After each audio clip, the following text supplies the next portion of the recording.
Hey there, A's Day fans. Happy Monday. Hope you all had a nice, relaxing weekend as we were entrenched in the official return of baseball. The green and gold were in action up in Toronto, taking on the defending American League champs. Hope you all had a chance to take in some A's baseball. Wasn't necessarily the result we were looking for, but nevertheless, it is always an encouraging sign and always a delightful sign to see the return of baseball, without a doubt. Today is Monday, March 30th. We got a good show for you.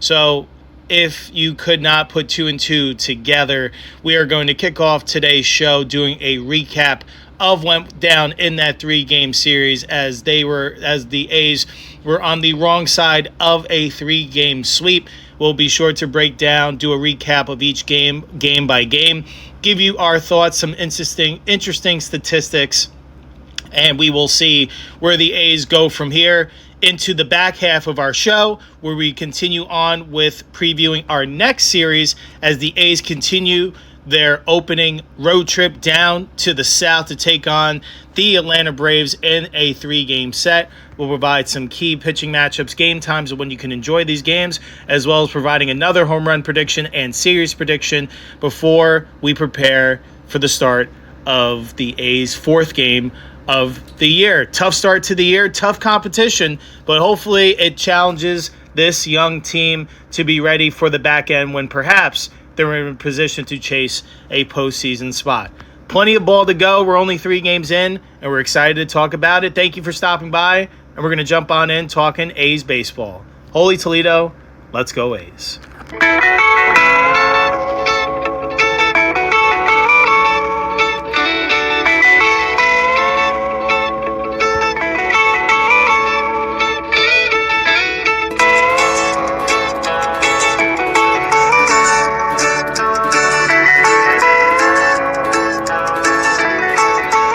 There, A's Day fans. Thank you so much for tuning in once again to our Monday show. We are back to regularly scheduled programming as the 2026 season is underway. Just as a nice little friendly reminder, be sure to continue to support us, listening to us on your favorite podcast platforms, wherever you can listen to audio podcasts. Be sure to continue to listen to A's Day. We appreciate you tuning in to hear our thoughts on this A's 2026 club. Additionally, be sure to check us out on our social media platforms on Instagram at A's Day Baseball Podcast, on X, formerly known as Twitter, at A's Day Baseball, and be sure to check out our YouTube channel for video editions of these episodes, as well as A's player interviews and other A's baseball content experiences that we have and will continue to post throughout this season and for seasons to come. And be sure to become an official subscriber of A's Day on our Patreon site, patreon.com/A's Day for just $2 a month. You'll be able to win monthly A's Day t-shirts, A's autographed memorabilia, future A's game tickets, and so much more as we are able to grow this platform collaboratively. All right, let's jump in and let's recap how the opening series went for the Athletics as they were tasked with taking on the defending American League champion Toronto Blue Jays. Let's recap how it all went down. Game 1 featured the matchup of opening day aces, Luis Severino getting the ball for the green and gold, going up against Kevin Gausman from the Toronto Blue Jays. Up to Toronto we go at the Rogers Center. We get to start the 2026 season. It's banner night as the Blue Jays hoisted their AL East and AL pennant banners into the rafters leading up to first pitch. This game was all about pitching and defense early, as both starters traded zeros through the first 3 frames. In fact, Gausman struck out 6 through the first 9 A's to step to the plate. However, the A's would break through on the scoreboard first in this one. In the 4th inning, Shea Langolier smashes a solo home run to left to give the A's the early 1-0 lead.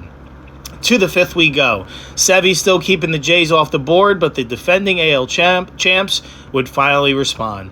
After a Kazuma Okamoto walk and Ernie Clement double, Andres Jimenez would rip a 2-run triple to give the Jays a 2-1 lead. Sevy would do a good job bearing down and leaving Jimenez stranded at third by getting the next 2 hitters out. That would end his night. 5 innings pitched, 3 hits allowed, 2 runs, 3 walks, 3 Ks. From there, the bullpens would trade 3 innings of zeros, taking us to the 9th inning with Toronto still up 2-1. On would come Jeff Hoffman to close things out. Last time we saw him, if you remember, he gave up the game-tying home run to Miguel Rojas in Game 7 of the World Series. So now we fast forward to opening day. He comes back by striking out Nick Kurtz. But then cue the dramatics. Shea, are you kidding me? Shea Langoliers, or better known as Bangoliers, demolishes a 414-foot solo home run to dead center field, his second of the game, and ties this game up at 2 apiece in the ninth. Langoliers was the offense in this one, capping off his 3-for-4 night. To the bottom half we go. On comes Justin Sterner out of the bullpen. A's bullpen was rolling, covering 3 innings of scoreless baseball to this point. After recording the first 2 hitters of the inning, the 2-out rally was on, and it was that bottom of the order from Toronto again. Okamoto singles to right. Clement doubles to left. Before Andres Jimenez comes through once again in the clutch, lacing a base hit up the middle, bringing home the winning run in Okamoto. Ball game over. Blue Jays walk it off. They win 3-2. So, tough way to start the year, without a doubt. And you kind of get left with a tough taste in your mouth getting walked off. Be sure to stick with us with the remainder of this series recap, and I'm sure that taste is going to intensify, not to give anything away for later in the series. But from the pitching and defense side of things, this was a very encouraging showing. Toronto, you can see they showed it on full display, and they continue to show it throughout the weekend, why, once again, they should prove to be one of the best teams in the American League, if not one of the best teams in the league. They have that relentless mentality at the plate where they are going to fight with 2 strikes. They're going to put the pressure on the defense, putting the ball in play. They don't strike out at a high rate, and they connect at bats. But I think Luis Severino did a great job in his opening day start, where he didn't necessarily have his crisp of stuff, but you could see the fastball had a lot more life than it did last year. A lot of cutting action on it. And you could see that he was 96 to 98 consistently. So he was certainly geared up. And part of that is thanks to his ramp up for the World Baseball Classic, where he pitched for Team Dominican Republic. But you can see coming into this year, it just seemed like he has that sort of mentality that he still has something to prove.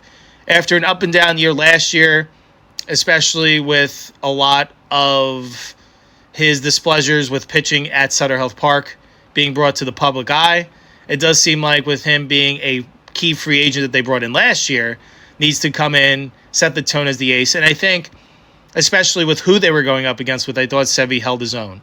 And I think a big moment in this game where the Blue Jays did finally break through against Severino in the 5th, and there could have been an opportunity for them to add on more, increase their lead.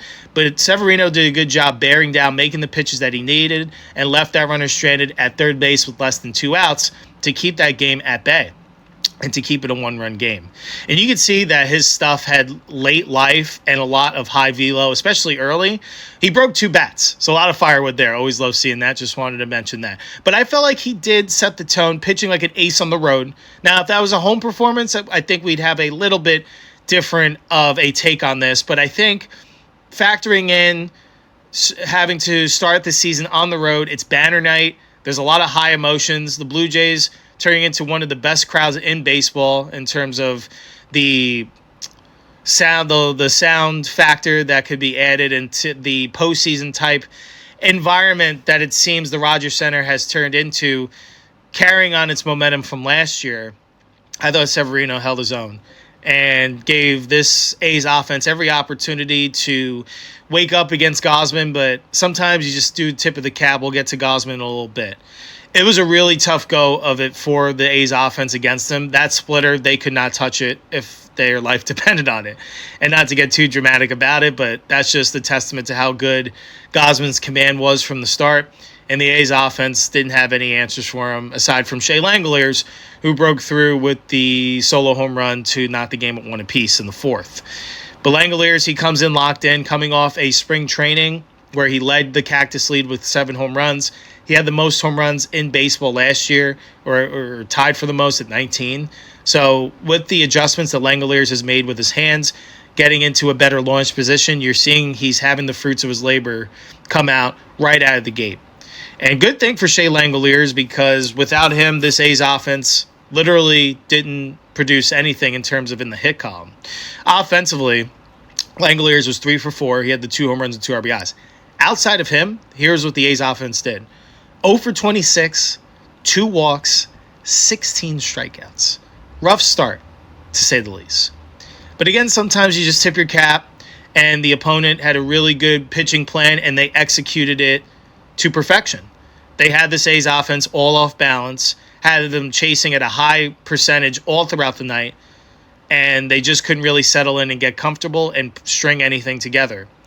Thankful for Shea Langoliers coming through, especially in the ninth, to keep that game going, even if they were to lose it in the bottom half. Without Langoliers tonight, this offense literally would have put up a goose egg. Just thought it was a very interesting start. And I know one thing that we were really keying in on was to see how this A's offense, we knew all the fanfare coming in. They're coming off a top 10 showing last year and expected a bit more. And I think this was definitely a disappointing showing, considering the fact that the pitching really showed up and answered the bell.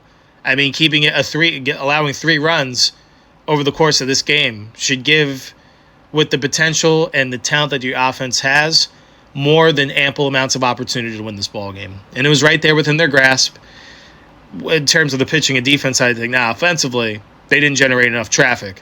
If they would have generated just a little bit more earlier in this game, or even cashing in on that bullpen once they got Gausman out, perhaps it could have been a different story here to kick off the season. But nevertheless, they come up a little bit short here. Thought they had a pretty good showing from Luis Severino. Definitely a start where the A's definitely could have won, and I think Sevy battled, was a little bit elevated at times, but nevertheless made the pitches for the most part when he needed to. In this game, if you're not familiar on the offensive side of things, the ABS challenge system is now in effect. Tune into our Bases, Barrels, and Ballplayers podcast, our Monday episode, where we are going to dive into exactly what the ABS challenge system is all about. If you're not familiar, tune into that. You'll be sure we'll do our best to educate to the best of our ability, without a doubt. But that's something new that has been implemented in the game. So a lot of teams utilizing it. The A's didn't use it in this game. And I feel like there were a couple of pitches and big moments, especially during Kurtz's at-bats, where I think it was during his third at-bat. It was a 3-2 count. I thought the ball was off. They didn't challenge it. I thought they could have and would have gotten Kurtz awarded a free pass, which could have perhaps gotten the offense going in that inning a little bit. But nevertheless, it just wasn't their night offensively. Tats off to the Blue Jays pitching. They were dominant all throughout. And the bottom of the order for the Blue Jays was really the full story in this one as well. The combination of Okamoto, Clement, and Jimenez went 6 for 10 and drove in all 3 runs, as compared to the rest of the Blue Jays lineup only going 1 for 22 with 2 walks, only 2 strikeouts. So they were certainly putting the ball in play at a high rate, but just weren't getting on base. So I feel like the A's pitching staff as a whole, you got to feel good with how they performed in this one. See if this is a constant theme that can remain throughout the season. Because we do know that this A's offense is going to come around. This is nothing to get alarmed about in terms of their lack of production. That is often a common theme that you'll see from teams early in the season, and the more at-bats that they get, the better rhythm they get into. Nevertheless, was kind of a tough start to watch. Hopefully they would be able to shake this one, wipe this slate clean, and move on to Game 2 in hopes of getting into the win column for the first time in 2026. With opening day over and done with, the A's would flip the page to Saturday for a new opportunity, as they would have another big challenge on their hands. Saturday in the 6th, Dylan Cease, the big prize free agent, would make his debut with his new Toronto Blue Jays team, and he would be a tough customer indeed with another high strikeout guy. After Springs and Cease trade zeros through the first 2, it would be the Blue Jays this time getting on the board first. After back-to-back singles, George Springer would rip an RBI double in the 3rd to give them an early 1-0 lead. It would remain 1-0 into the 6th. Dylan Cease still in there dominating and enter the inning with 11 Ks. After a leadoff Nick Kurtz walk and striking out Shea Langoliers, during which Kurtz would steal second base, Tyler Soderstrom would come through ripping an RBI double, bringing home Kurtz and tying the game at 1. After getting Rooker to ground into a fielder's choice, that would bring Cease's Blue Jays debut to a close. His line, 5 and a third innings pitched, 3 hits allowed, 1 run, 2 walks, 12 strikeouts. To the bottom of the 6th we would go. Jeffrey Springs still in there doing a good job keeping the Jays lineup at bay. After a walk to Vladimir Guerrero Jr. and getting Kazuma Okamoto to pop out, manager Mark Kotze would bring on Mark Leiter Jr. with 1 runner on and 1 out. Unfortunately, he could not leave the runner stranded, as after a ground out with 2 outs, Dalton Varsho comes through with an RBI single, giving Toronto a 2-1 lead and bringing Springs' day in terms of pitching line to an official close. 5 and a third innings pitched, 5 hits, 2 runs, 3 walks, 2 Ks.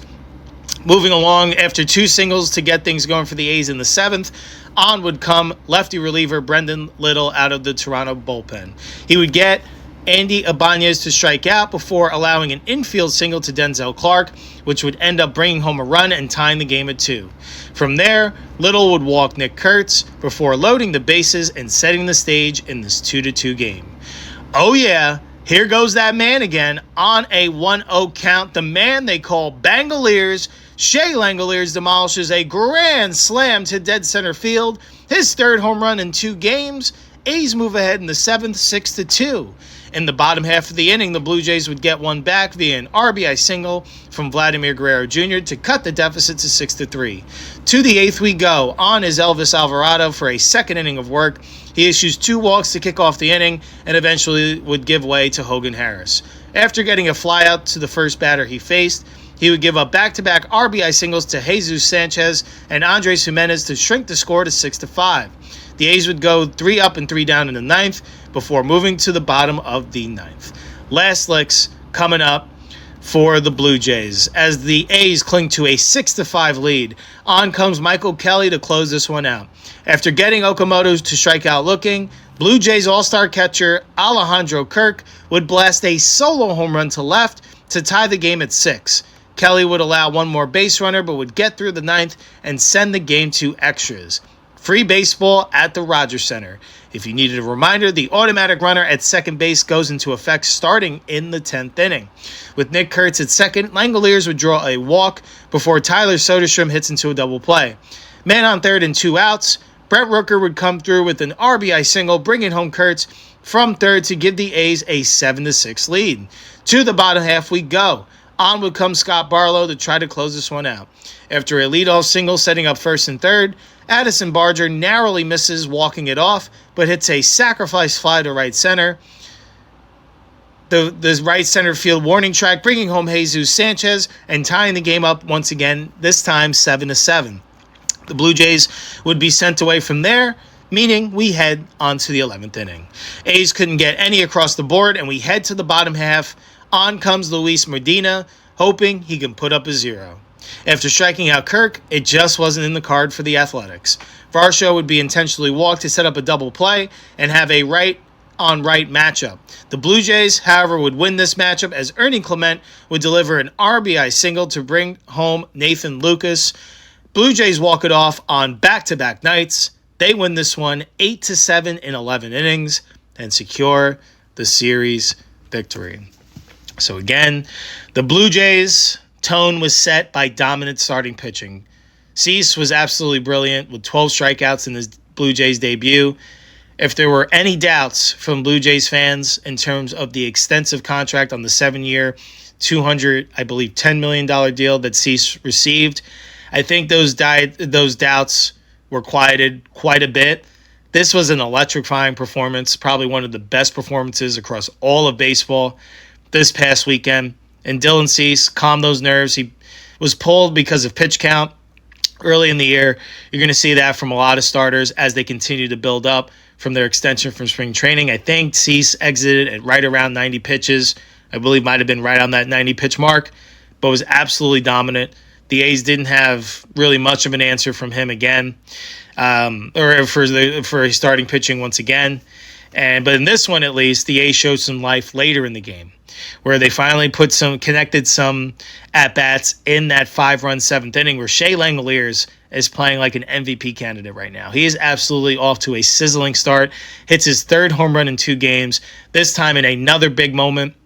He seems to have a knack for the clutch, hits that grand slam, gives the A's a 4-run lead And you're feeling so good as an A's fan. It's looking like, man, we're on their way to securing their first victory of 2026. As long as the bullpen can hold it up, even if the Blue Jays scratch away a run or two here, A's got to be feeling good at that point. Maybe the A's can add an insurance run or two, but it just wasn't meant to be. And just before we keep on talking about this game, just a little tidbit of history. Shea Langoliers becomes the second A's player in franchise history to hit 3 home runs in the team's first 2 games, joining Reggie Jackson, who accomplished the feat back in 1974.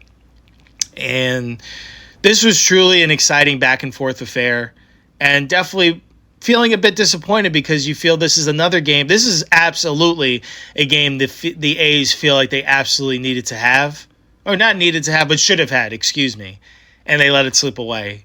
Like I mentioned, a 4-run lead in the back half of this game. If you can't protect that, that's going to raise some concern. Now, thankfully, again, and I hope we don't feel like we're sounding like a broken record all throughout the first month of the season, hopefully because it means the A's are winning some games.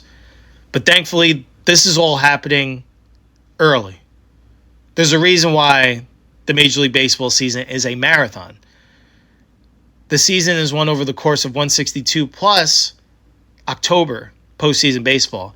It's not one on opening weekend, thankfully, because there would be a lot of alarming trends if we had a smaller sample size of games to go off of. We'd be very alarmed by the A's offense, by the way, an unfortunate piece of history, and this time it's Major League history. The A's as an offense set a record for the most strikeouts as a collective team offense through a team's first 2 games. They struck out 35 times through their first 2 games. And I know in this modern game, the strikeout is ever more present than it's ever been. And part of that, I understand the quality of pitching has gone up tremendously over the course of the history of this game. I understand that. But look around the league. No one came close to striking out that much over the course of 2 games. And then, again, not to give away, we don't like to work ahead too far. We want to get through our recap at the proper pace. But nevertheless, the A's struck out more than anyone this weekend by quite a bit. And that was the one concern we had coming into this year. As potent as this offense was, there still were signs that this lineup is young, on the young side, obviously, but because of the high strikeout rate and the high chase rate. So something we were looking to see this A's build upon and improve upon is their discipline at the plate. And we've seen a lot of swing and miss and a lot of chase so far. And I know part of it also, they just ran into some really strong Toronto pitching. We got to give credit where credit is due. And those guys, Gosman, Cease, and we'll get to Lauer in a little bit here, they came prepared and locked in and ready to go. They had a plan and executed it to perfection, leaving the A's offense scratching their head outside of Shea Langoliers, who was the offense for this whole weekend. I mean, look at their team statistics. He boosts it. We'll get to that after the Game 3 recap. But that's an alarming trend there without a doubt. But thankfully, there's 159 games left to figure it out. And it's way, way too early. As much as you may want to panic, there's way too much baseball to play. Like I mentioned a little while ago, and I'll repeat it again. The more at-bats you get, the more comfortable you get, the more settled you in. There is too much talent in this A's lineup for this trend to continue. I just think this is an area where they're looking to find their timing, and it just seems like it's happening at a collective, which is unfortunate outside of Langoliers once again. But that's something. And then another area of concern was the bullpen finding its identity. We kept harping on the fact that this bullpen as a unit really showed up post-trade deadline. They had the second lowest team ERA across baseball last year in the second half as a bullpen. But this offseason, there were hopes that they would bolster the bullpen a bit, which they did, bringing in Mark Leiter Jr., who had a tough first outing. Command wasn't really there. Hopefully we see some improvement there as he gets more footing in this new season. And Scott Barlow, I thought, was a little bit of a mixed bag, but got out of it. Had a nice little nifty play between the legs, by the way. I do feel like Barlow is someone that's going to be primed to be this team's closer perhaps at some point, but time will tell there. But the A's not being able to protect a 4-run lead.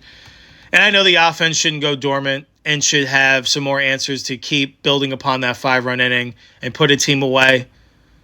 But with, 9 outs to get, up 4, as a professional team, you should be able to close that out. So that is something to keep an eye on to see if this bullpen figures it out as the season rolls along. But that is an area that I'm probably more concerned about over the long haul as compared to the offense. I know the offense is going to get going. Once they get more reps, no concerns there. I do feel like they're going to score. And very encouraged by what I've seen out of, Springs and Severino. We'll get into Morales' outing a little bit. But if this pitching can hold up, the starting pitching can hold up, it's going to give their offense a chance to get runs early. But this bullpen really needs to figure it out because as a collective, there's been some up, but there's been a lot of down. And in this one, not a good look when you give up, I believe it was 6 runs over the final 5 innings. But that's a tough look. That's a bit of a concern. And hopefully we can see this A's bullpen really round into form as the season rolls along. But I think these guys are really going to need to slot into roles, get an idea of what lanes are best. And I feel like the more matchups that we see, the more successes we'll be able to talk about. But definitely some concerns early here. Another tough way for a game to conclude, getting walked off back-to-back nights. Hopefully the A's would be able to bounce back in the rubber match to salvage the 3-game series. There was one interesting decision, I thought, in this game, and it was bringing back Elvis Alvarado out for a second inning.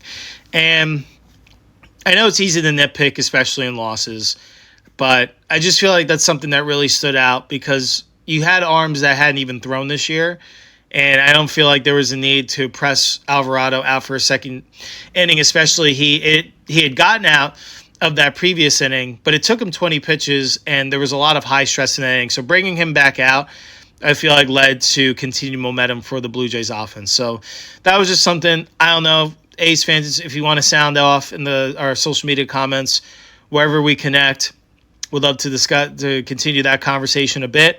But just thought that was interesting, to say the least, because it led to obviously not the result the A's were looking for. And I feel like Alvarado is suited for that 1-inning role, so bringing them back out for a second inning. I feel like you're going to do that with someone. You would do it with the Hogan Harris, who does have starter experience.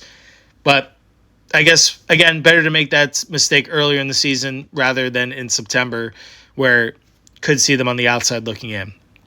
But they are on at this point. They have started the season 0-2, getting walked off twice against the defending American League champs. Got to have even a stronger distaste in the mouth and looking to come back Game 3 to avoid being swept and get in the win column for the first time in 2026, as Game 3 was an early one, as it was a 10:35 start out here in the Pacific time zone, a 1:35 first pitch matchup up in Toronto, as Luis Morales, the exciting right-hander, would be getting the ball, looking to be the stopgap and get their first win of the season, going up against left-handed pitcher Eric Lauer, as the Blue Jays are looking to complete the series sweep and start 3-0 for the first time since 1996. In the bottom of the first, things look great for the Jays right away, as George Springer leads it off with a solo home run, giving Toronto the early 1-0 lead. To the third, we would go with 2 outs. Jesus Sanchez hits his first home run as a Blue Jay, a 2-run home run to increase their lead to 3-0. In the fourth, Morales, continuing to have a tough time getting his pitches down the zone, allows another home run this time, the first major league home run in 31-year-old rookie Kazuma Okamoto's career, as he extends the lead to 4-0. In the fifth, the A's offense finally shows some life after only getting 1 base runner on through the first 4 against Lauer. After a leadoff double by catcher Austin Wynns, Max Muncy delivers a 2-run home run to right to cut the deficit in half and bring the score within a 4-2 Blue Jays advantage. After Morales walked a batter, recorded a strikeout, and then walked another, he would be pulled with traffic on the base paths, ending his day. Morales' line would go as follows: 4 to third innings pitch, 5 hits, 5 runs, 3 home runs, 2 walks, 5 Ks. On would come JT Ginn. He would allow a single and a bases-loaded walk to bring in the Blue Jays' 5th run of the game, ending Morales' line. Ginn, however, would do damage control from there, inducing a double play to get out of the inning, keeping the score at 5-2. The A's would only be able to string 3 more hits the rest of the game. While Ginn did a good job the rest of the way, putting up 3 more scoreless, the green and gold would come out on the losing side of this one as well. Ball game over. Blue Jays win 5-2 and complete the 3-game series sweep. So tough outing in this one. Morales just didn't seem comfortable from the start. It seemed like whatever his routine was, his warm-up, didn't translate from the bullpen mound to the game mound. And the reason why I put it that way is sometimes you'll see pitchers have that difficulty adjusting from the bullpen to the game mound. And a lot of times a sign of that is when they're missing up. And it seemed like Morales really never got his bearings. And he was welcomed to the game right away by a George Springer leadoff home run. And it seemed like he was never able to settle in from there. Tough. Excited for Luis Morales, but not the way we envisioned his start to go. Thought a great job by JT Ginn, piggybacking Morales and finishing this game, not having to utilize anyone else in the bullpen. Ginn covers the final 3 2/3 of work, not allowing any runs, giving continuous opportunities for the A's to answer back and fight back in this one and come from behind. It wasn't in the cards. Blue Jays pitching really set the tone all weekend and was a strong foundation on their way to their 3-0 start for the first time since 1996. And they look like they are in prime position. Again, I know it's a long season, but it looks like they have all the pieces in place. They have their philosophies well understood. They know how to execute, and they showed all weekend. While it wasn't a blowout in any fashion, they do the little things right. They take care of the baseball. They pitch it well. They hit well situationally. They connect at bats consistently throughout each game, and they have that relentless pursuit of being victorious at the end of it. They have that championship mentality. You can see it seems like they've come out with that chip on their shoulder after being so close to being World Series champions this past year. And you can see on full display in all aspects of baseball where they beat the A's. They connected at bats much better. They put the ball in play much better with 2 strikes. They didn't have a high strikeout rate. And they did just enough, even though it was, what we look at, a +5 run differential. All these games were relatively close. But they did the little things right, and they won in 3 different fashions. They won with pitching and defense in Game 1. They came from behind in Game 2, let their offense take over, and then Game 3 was a little balance of both. So it's very impressive, and I hope this A's young roster and the A's coaching staff took a good look across the way on how an organization, a championship organization, operates. Because now we're going to look at the A's side of things. Tough 0-3 start. And I know there's 162 games. -5 run differential means you're in all 3 of those games. And if we look back at the series as a collective, the one that got away was Game 2. Up 6-2 in the 7th. Your bullpen can't hold that lead. That's a tough look. The other ones I could live with. As much as the offense was frustrating all weekend, sometimes you just run into a pitching staff that is dialed in, especially with the Blue Jays kicking off the season at home with all the adrenaline and the momentum coming off on how last year's run all the way through the World Series. These fans are juiced up. Totally understand, especially early in the season, pitching usually has the advantage as these hitters continue to get their timing. I'm not giving the A's offense a full pass, but if there was one area of the team that you can understand a bit that would be struggling, it would be offense. It just takes time until you feel comfortable. So it takes a certain amount of at-bats and repetition, and you'll see this A's offense wake up as the season goes along. But nevertheless, this offense still needs to take pride in their work. They face good pitching. I understand that. But at some point, you got to be a professional. It can't be that bad collectively. 16 for 102, a 157 batting average, 4 home runs, 3 of them by Langoliers, the other one by Muncy.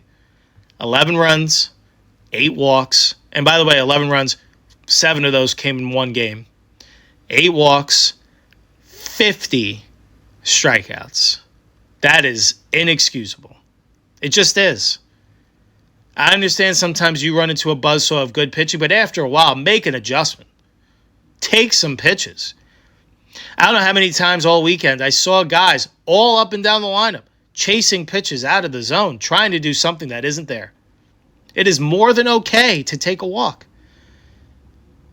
It's okay to let the other team beat themselves. Don't make their jobs easier. It's already tough enough to score runs in this league. It's already tough to hit. I think it's the toughest thing in all sports to hit a baseball. It's already hard to do that. Don't make it even harder on yourself by trying to make something out of nothing.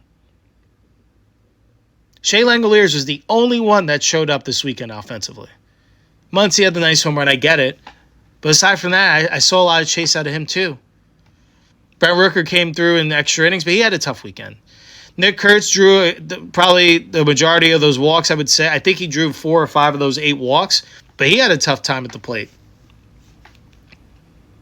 These guys need to take a little bit more pride in what they're doing. I know they're trying. I know they want to win. I'm not saying anything about that. And I know it will get better, but that's alarming. 50 strikeouts in 3 games. Something ain't right there.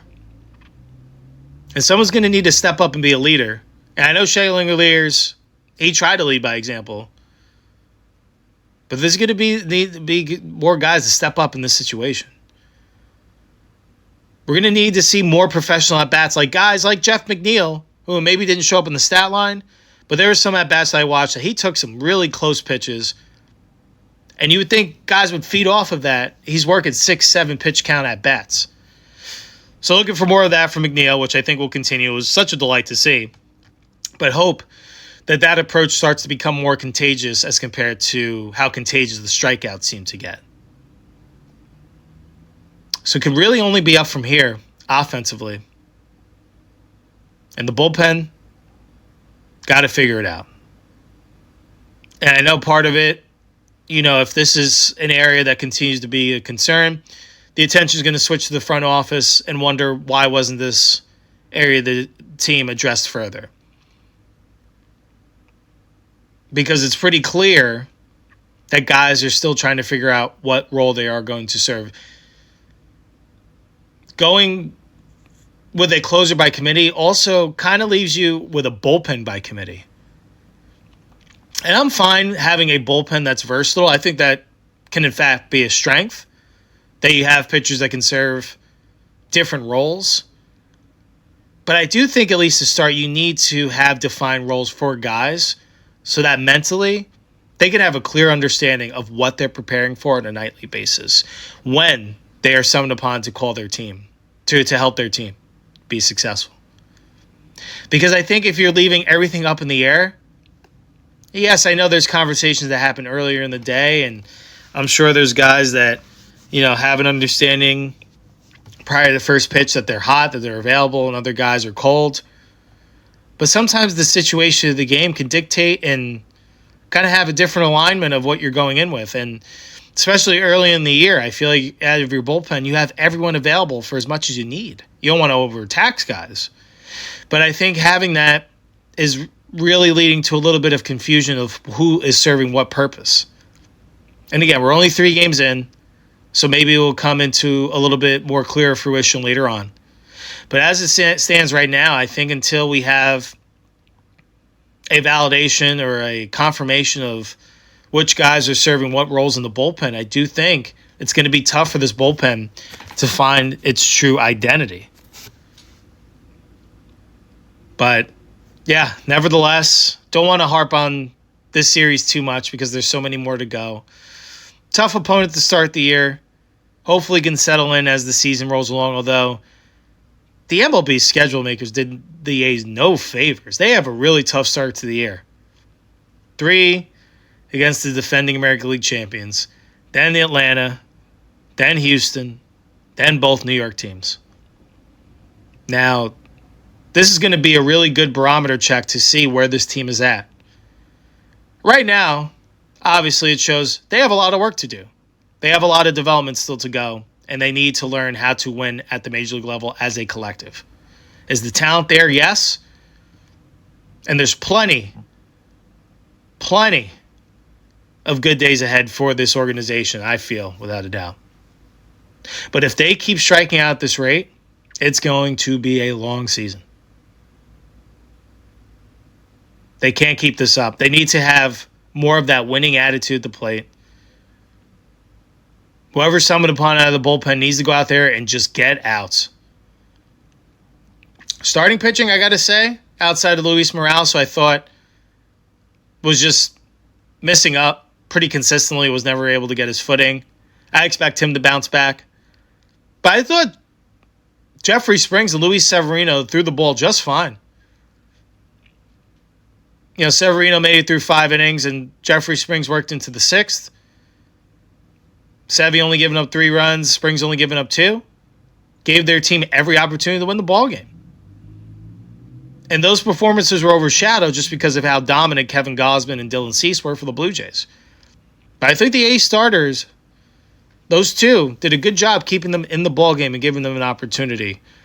But the A's offense just couldn't click, and it just felt like they fell into a collective trap of high chase and high strikeout. Hopefully, those are 2 trends that they can start correcting this week.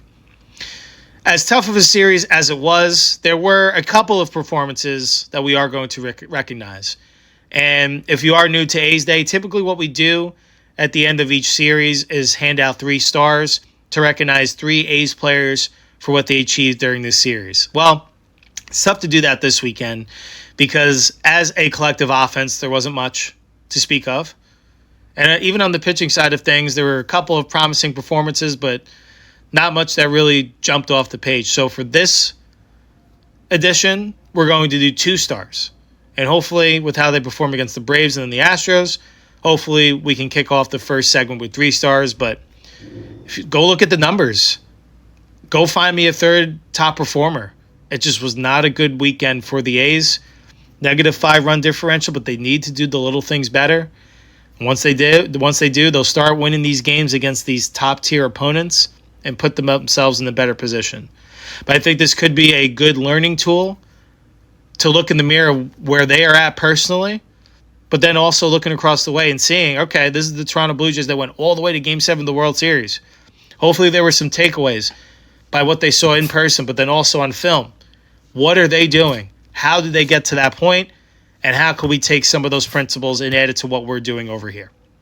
So something to keep an eye on without a doubt. We're going to move into our 2 stars here. Our second star is going to be JT Ginn, who provided 3 2/3 of scoreless baseball, allowing only a hit, a walk, no runs, and 2 strikeouts. Ginn was someone that was just on the outside looking in terms of winning a starting rotation spot. They loved his strengths of serving as a swingman type guy that can make a spot start, but then also eat up innings out of the bullpen. Served an important role in this one as he was piggybacking Luis Morales and kept the A's from needing to go into the bullpen at all in Game 3, allowing them to have the full arsenal when they kick things off in Atlanta tonight. Begin, I thought, was great. He was mixing his speeds, keeping the Blue Jays off the base paths, and more importantly, out of the run column in a 3-run game, giving the A's an opportunity to come back, which they never did. But Ginn did his job, and looking forward to seeing how his role grows throughout the 2026 campaign. And then I think the obvious first star, the star of the weekend from the A's. Without him, it would have looked a lot uglier offensively. But Shea Langoliers, the catcher, he's our first star here at A's Day. He batted .500 over the weekend, 6 for 12, 3 home runs, 6 RBIs, good for a 1.788 OPS. He came out blistering. He hit two of those 3 home runs were absolutely in the clutch moments, hitting that solo home run in the first game, which is the second of the game, to tie the game and give the A's an opportunity to send that game to extras if possible, if they would have held on the bottom of that half. And then he gave them a 4-run lead by breaking a 2-2 tie in the 7th of Game 2, which put them up 6-2. They couldn't hold on. They lost 8-7 in extras. But Shea Langoliers, he did everything and then some to be the A's offense this weekend. The 0-3 mark should not go on his record because he showed up and showed out unlike anyone else in the lineup. A couple honorable mentions were Jeffrey Springs and Luis Severino, who we already mentioned. Springs just missing the threshold for a quality start. He needed to get 2 more outs. And Severino, I thought, was rather strong. Again, this is one of the better offenses that I think the A's pitching staff is going to go up against. And if this is how Severino's and Springs are going to look against this team, it's going to be exciting to see how they're going to fare against the remainder of the league. But Again, long story short, that completes our Blue Jays series recap as the Blue Jays kick off the A's year, completing a 3-game sweep. The Blue Jays win 3-2 on a walk-off. They win 8-7 on a walk-off in 11 innings. And then they win the Sunday rubber match day game 5-2. The A's start the year 0-3 and now have a quick turnaround as they continue their road trip to kick off the year with a 3-game series starting off tonight in Atlanta to take on the Braves. And we are going to transition to our Atlanta Braves series preview. But before we do, we want to thank one of our supporters here at A's Day, as we are going to give a shout out to Visit Mesa. Welcome to Mesa, Arizona, a destination for every season. Experience a destination where adventure, culture, and culinary experiences are limitless. As the gateway to the stunning Sonoran Desert and Tonto National Forest, Mesa invites you to explore its scenic waterways, kayak through winding canyons, or paddleboard along the Salt River. For a one-of-a-kind desert adventure, ride the waves at Revel Surf at Cannon Beach, the country's first surf park of its kind. Downtown Mesa is a vibrant hub, home to the Mesa Art Center, public art, award-winning breweries, and local shops. Food lovers can explore the Fresh Foodie Trail and the diverse flavors of Mesa's Asian district. Sports fans can experience MLB spring training with the Chicago Cubs and Athletics, or visit one of North America's largest youth sports complexes. As the world's first autism-certified city, Mesa is dedicated to accessibility and inclusivity for all visitors. All right, let's move along. And we are, for the back half of our Monday show, it's time to wipe the slate clean of those Toronto Blue Jays and move on to the next A's series, which is set to start tonight. Next up, the A's head down to Atlanta to take on the Braves, and we will provide a preview of what to expect over the course of this interleague 3-game series. To get to know the Braves a little bit, they are coming off a 2025 campaign of 76-86. They will be led by Walt Weiss, taking over for Brian Snitker, who stepped down after the 2025 campaign. Offensively, the Braves, they batted .245 as a team in 2025, which was 18th in baseball. They had 190 home runs, which was 14th. They scored 724 runs, which was 13th, and they walked 575 times, which was the third most in baseball, going along with their 1,371 strikeouts, which was 17th, and hitting to a .720 OPS, which was 13th in baseball. On the mound, they pitched it to a .436 ERA, which was 22nd. They struck out 1,416 batters, which was the 9th most. They walked 530 batters, which was 19th. They pitched to a .131 whip, which was 20th. And defensively, they were rather elite, and this was probably the strongest part of their team last year. They fielded it at a .991 fielding percentage, which was the second best mark in baseball, along with their 54 errors, which was the second least. This offseason, the Braves got a bit active in hopes of having a rebound season in 2026, with sights set on a return to the postseason, as they added Robert Suarez to the back end of their bullpen. He will serve as the setup man, and he was brought in on a 3-year, $45 million contract. They also re-signed Raisel Iglesias, who was re-signed on a 1-year, $20 million deal to return as the team's closer. Mike Yastrzemski was signed to a 2-year, $23 million deal to strengthen the outfield, particularly as a left-handed platoon bat. Mauricio Dubon was acquired via trade, providing a versatile super utility option. Catcher Joe Naheim was signed to a 1-year deal to provide veteran catching depth. And Chris Sale was signed to a 1-year extension to remain as the Braves ace through 2027 with a 2028 option. They also signed left-handed pitcher Martin Perez to a minor league deal. Offensively, this is how the Braves project in terms of their lineup. They will be led off in right field by Ronald Acuna Jr., batting second behind the dish, catching Drake Baldwin. Batting third over at first base, Matt Olson. Batting fourth, the third baseman, Austin Riley. Batting fifth in the outfield, Mike Yastrzemski. Batting sixth, the second baseman, Ozzie Albies. Batting seventh in the outfield, Michael Harris. Batting eighth, shortstop, Mauricio Dubon. And batting ninth, originally we did have Jurickson Profar.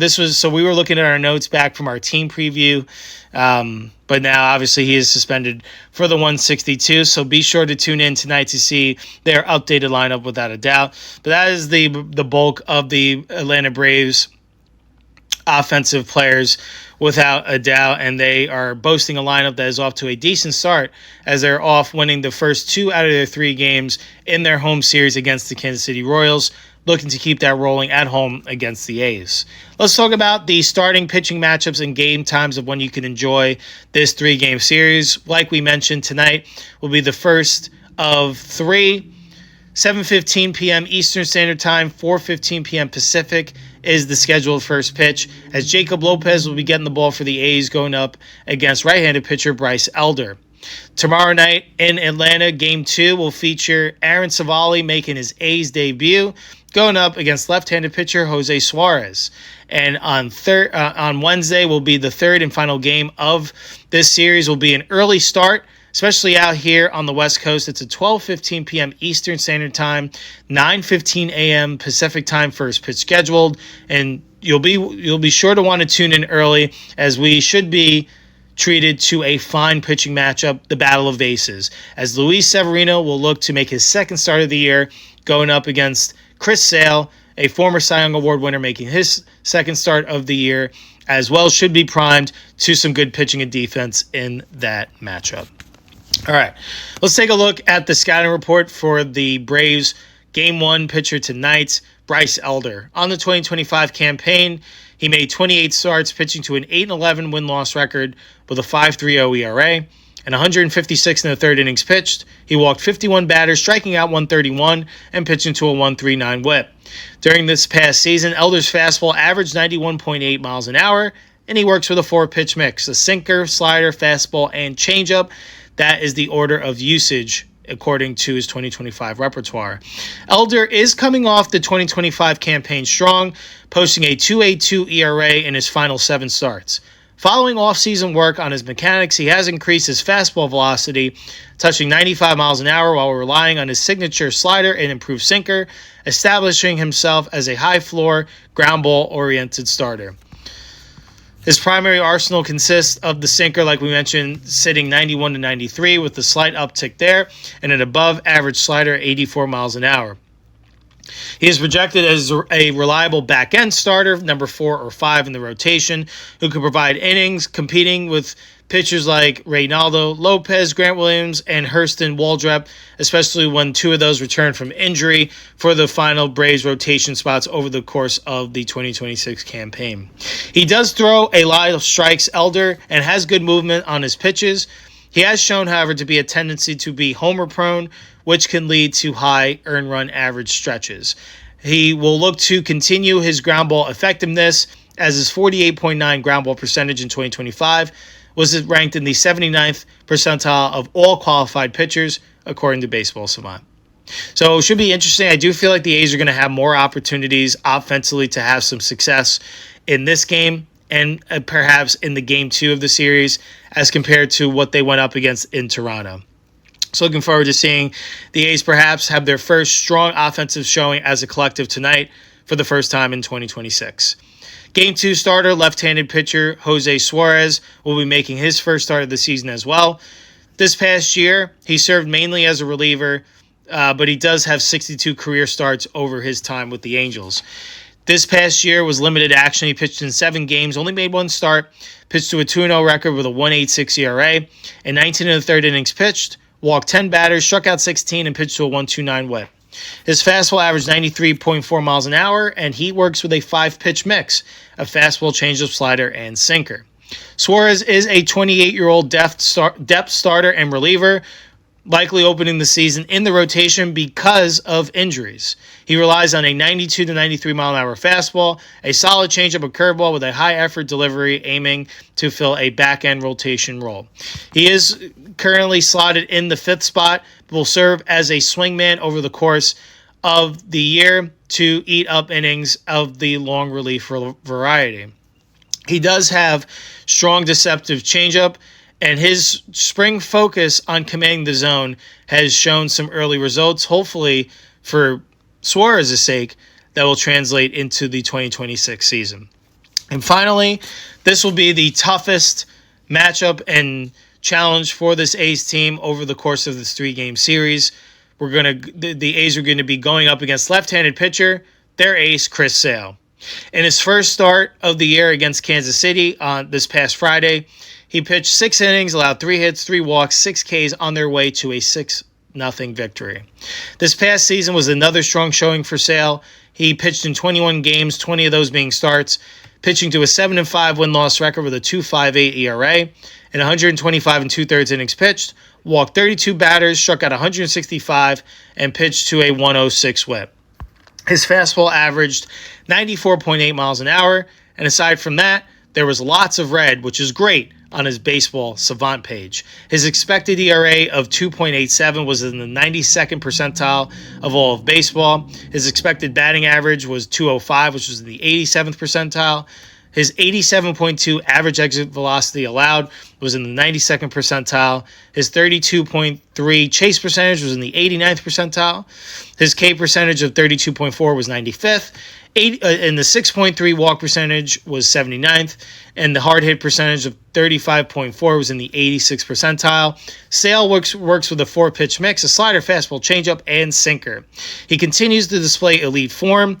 Average fastball sitting around 94 to 95 miles an hour, showing no significant drop-off from his 2024 Cy Young form. He relies on a high-intensity, quick-pace approach, often not shaking off catcher's signs to focus solely on competition. His low slot delivery remains difficult for hitters to track, resulting in high strikeout numbers.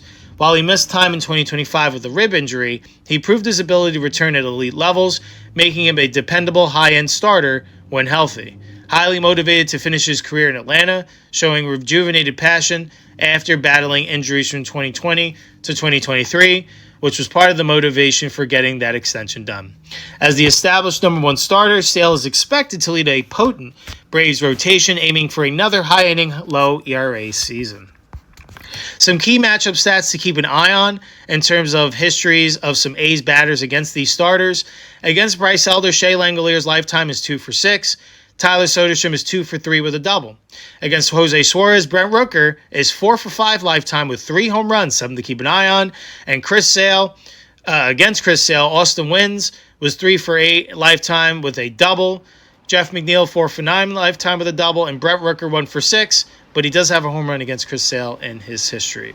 Some players to watch in this series are Ronald Acuna Jr. from the Braves, as well as the reigning National League Rookie of the Year catcher Drake Baldwin is off to a hot start, as he has 2 home runs through his first 3 games of the season. Should be a fun battle of the catchers between Langoliers and Baldwin. With that leads us into our home run prediction. We got our first one wrong, but we are going to make another one today. We're going to make predictions at the start of each series.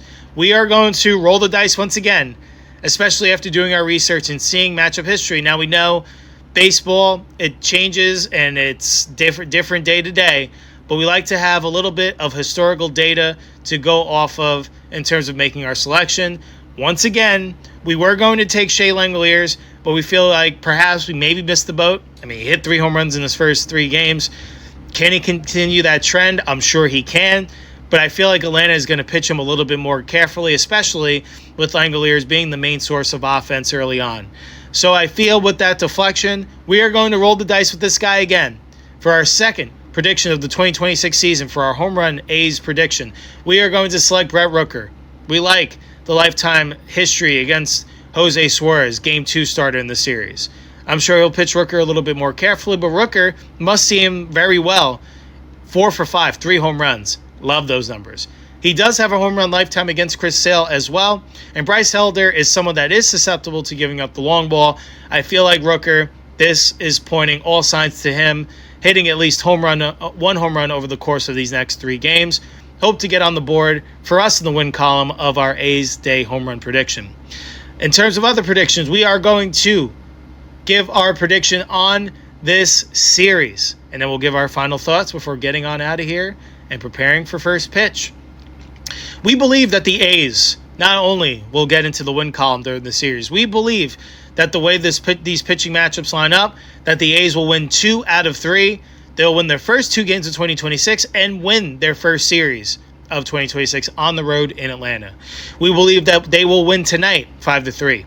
We do believe that Aaron Savali's debut with the team will go swimmingly tomorrow and that they will win tomorrow 6-1 before losing a tough one to Chris Sale 6-2 for the third and final game on Wednesday. We feel that the Braves will open it up a bit on the A's bullpen later in the game. We do feel like that is going to be a strong starting pitching matchup. Based on the early tendencies, we do feel like this A's lineup is going to have a lot of difficulty navigating Chris Sale, someone that I'm sure after seeing the 50 strikeouts from this A's lineup over the course of the first 3 games is licking his chops to get his crack personally at navigating this A's lineup. Time will tell to see what trend holds true. But we are excited to see the A's season continue to roll along.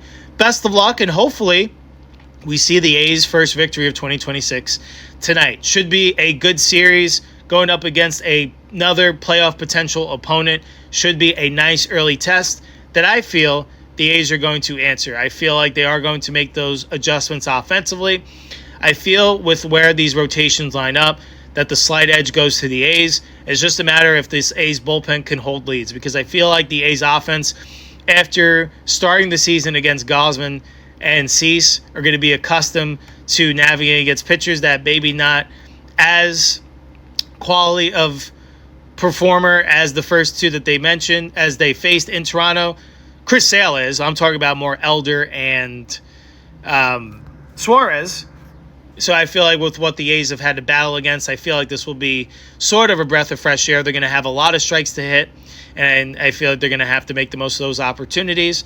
But I feel it's only up from here, and looking forward to seeing the A's as an offense support Shea Langoliers and get it going as a collective.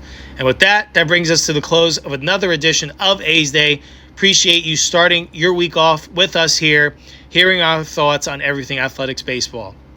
On today's show, we recapped what went down over the opening weekend series as the A's dropped 3. They were swept at the hands at the defending American League champion Blue Jays. They start the year 0-3, and we moved into the back half of today's show, previewing the Atlanta Braves series where the A's head to next to continue their opening road trip and look to get on the board in the win column for the first time in 2026.